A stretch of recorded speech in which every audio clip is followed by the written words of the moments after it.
Hi, everybody. Welcome to another quarterfinals edition of Game Central presented by Bear Complex Get Better. I'm Sean Woodland with Neal Maddox. We are 4 tests into the semifinals. Just 1 test remains.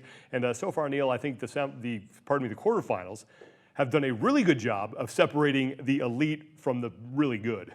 Yes, what you're seeing right now is you're seeing the contenders separate from the field. What I really like with these tests is that we already had something long, we had something in the middle, we had something heavy. Now we're going to attack something short and fast, and that's going to be a separator. Yeah, test 5 is going to be fun to watch, but before we get to that, we need to go back to test 4, and we realized that we made a mistake yesterday in test number 4, and we showed the wrong video when it came to Royce Dunne's lift at 424 pounds. So we want to show you the right video and give Royce his fair share of credit here. And here is Royce Dunne for real, 424 pounds on the barbell, and this guy is no stranger to heavyweight. Oh, not at all. I mean, this guy is qualified for the games on a team and then also as an individual, so you know he has some strength and he's packing some strength. And that first one looked way too easy. I mean, he's just moving that bar pretty easily. I mean, it's pretty impressive. 424 on that bar, moving it with ease. Struggling a little bit on rep number 3, but still big boy weight right there. And the 4th rep is good, and Royce Dunne, first place in Oceania with that lift.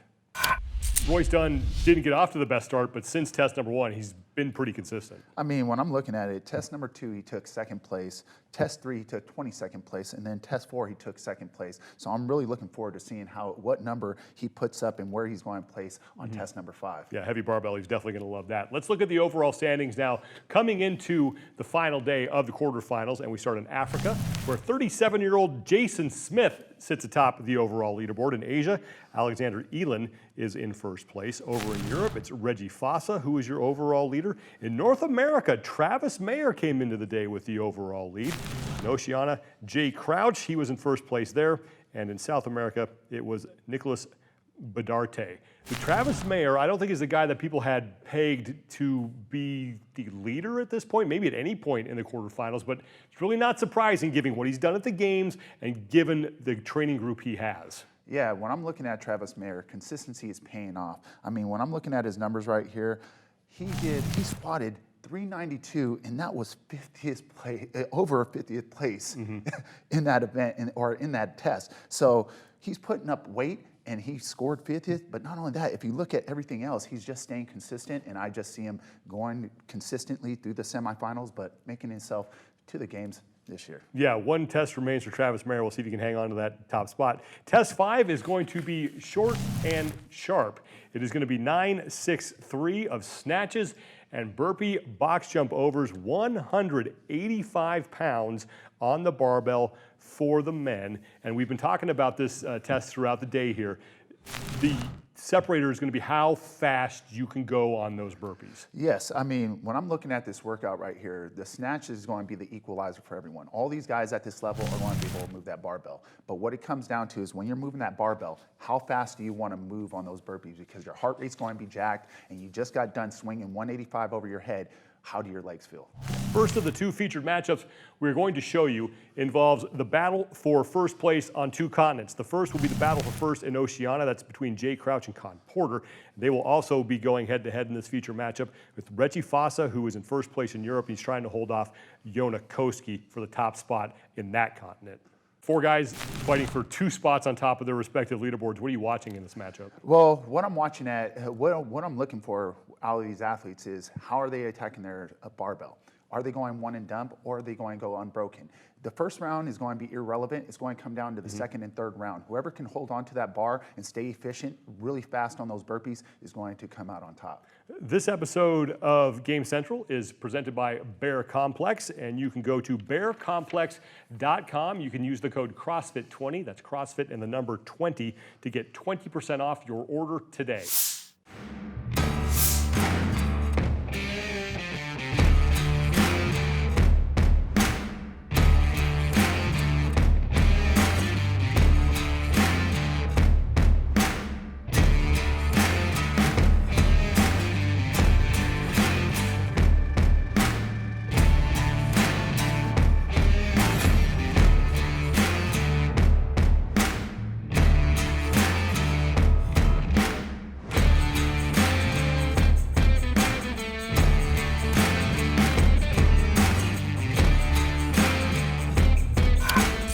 Let's get the first featured matchup going here. The battle for the top spot in Oceania. Top of your screen, Jay Crouch currently in first place. Con Porter's in second.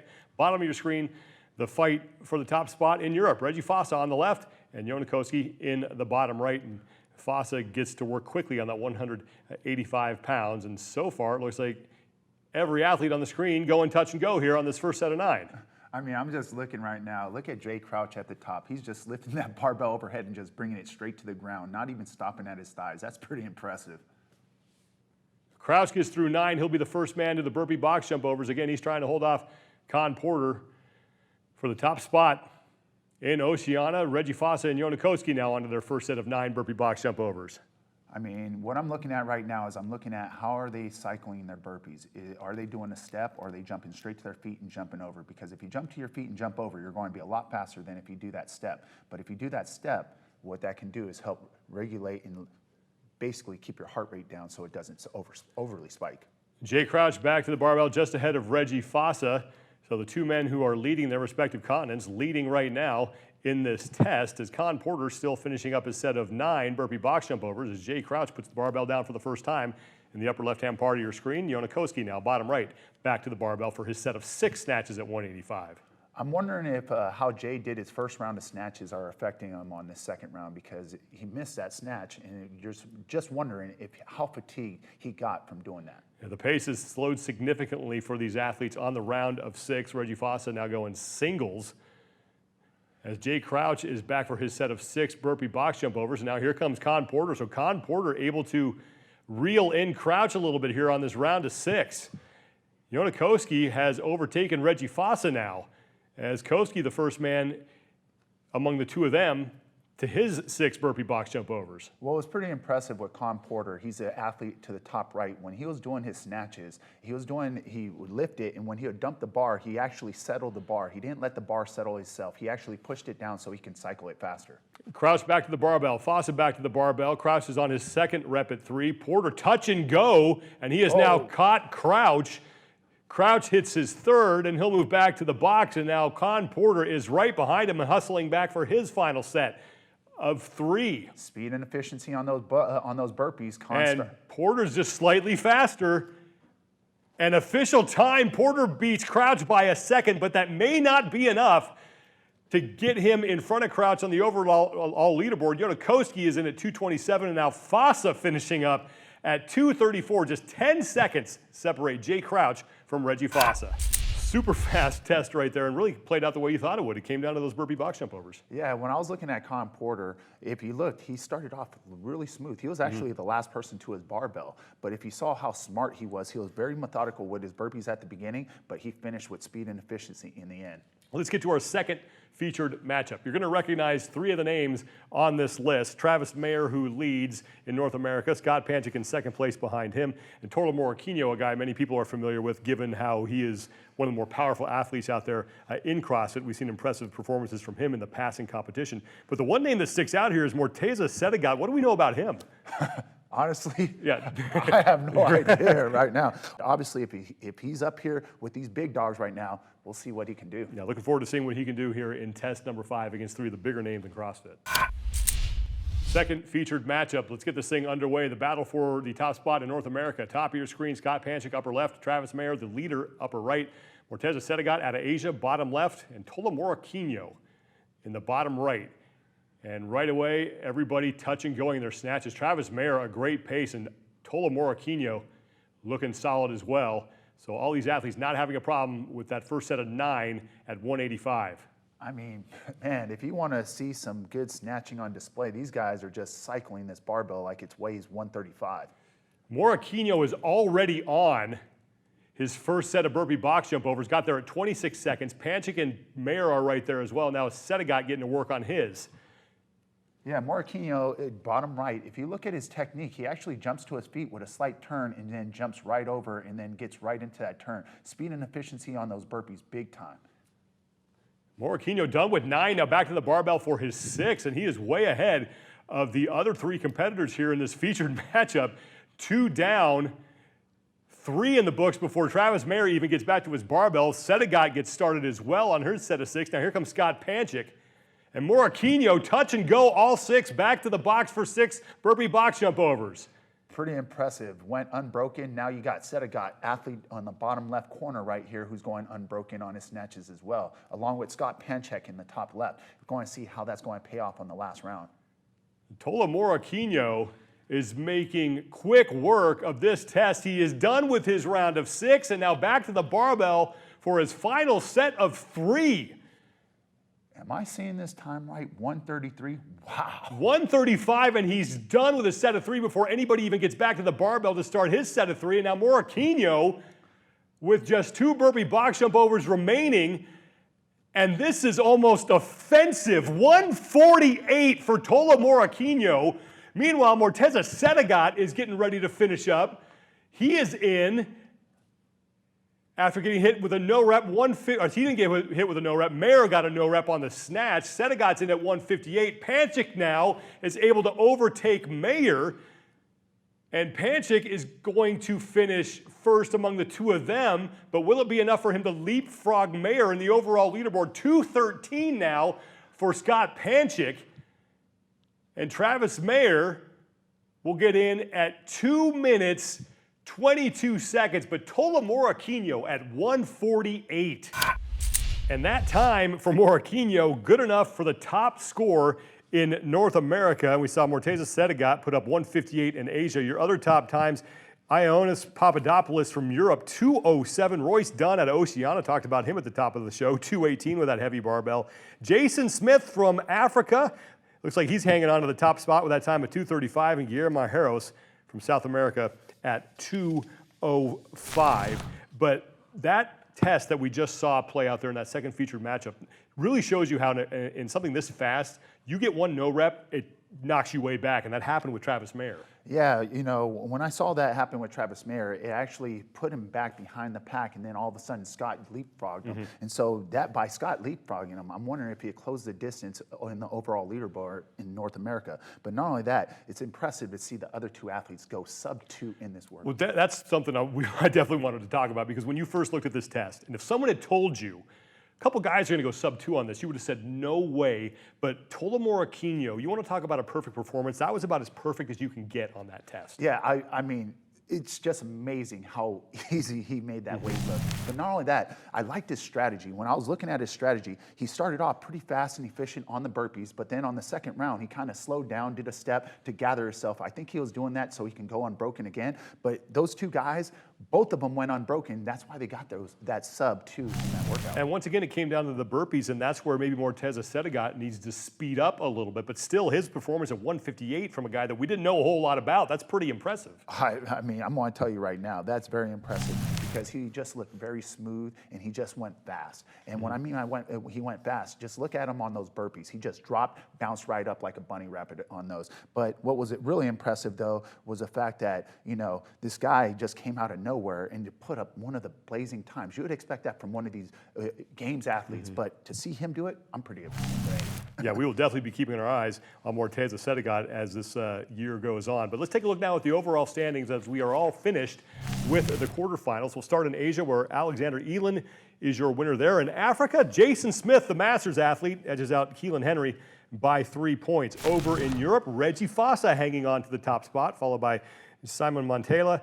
Georges Karavis is after him, and then Jonne Koski and Bjorgvin Carl Gudmundsson rounding out the top 5. In North America, Travis Mayer does enough to hang on to the top spot by 2 points over Scott Panchik, and then 3 Canadians follow the 2 Americans. In Oceania, Jay Crouch is in first place. Con Porter next to him in second, Baden Brown, and then Rob Forte, who's also knocking on the door of becoming a master, rounding out the top 5.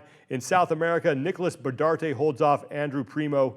You can get all the leaderboards for every continent at games.crossfit.com. But let's go back to North America, where Travis Mayer just edges out Scott Panchik. But are you surprised at how much that the 2 of them were able to separate themselves from the pack? You know, actually, I'm not surprised. And why am I not surprised is Scott Panchik had this past year to train with Rich Frowning. Not only that, if you look at Travis Mayer, got to train with Noah Olson. So you got one training with the former fittest in the world, then you got the other one training with the second former fittest in the world. So these guys got great training teams behind them. But not only that, it seems like they got a great support system around them, and that right there leads to contention. And when you lead to contention in the games, that means that they might be taking the top spots. Yeah, anytime you can train with Rich Froning, you are definitely going to get better. Let's go to Europe now, where Reggie Fasa holds off some pretty talented athletes in Bjorn Carl Gudmundsson, Jonne Koski, guys who have been to the games multiple times. What impressed you about Fasa? Well, what impressed me about Fasa is he came out of nowhere. I didn't even know who this guy was. I mean, obviously he's done the open, but this goes to show that you can be an open athlete, and if you just keep putting in the work year in and year out, and you put your head down, you can actually do some big things, and he's doing it this year. He actually took that whole continent, that region, and I'm pretty excited to see what he does in the next stage. Another guy I know that both of us are happy to see do well, Masters athlete Jason Smith wins the African continent, and he's 37 years old. You know, when I look at it, Jason, you're going to have a great time if you make it to the games. I was 37 when I made it to the games, and it's a special feeling, especially when you're the older athlete who's competing. But the thing that I want to acknowledge is that this guy is no stranger to the games. Right. He did place, I think he took a 10th place finish in the 2017 CrossFit Games. So this guy is a well-oiled machine. So I know if he makes it to the games, he can compete. Jason Smith, 37 years old. Impressive, and good to see him back in the mix as we head to semifinals. We were keeping an eye on some athletes who were close to the cut line. Let's check back in with them. Lukas Hogberg, the big name on there, will finish 81st right now. Of course, this is still all unofficial, but that is 21 spots away from a spot in the semifinals. Luke McMahon, he doesn't make it in Oceania, 3 places out. Omar Martinez just misses out in South America.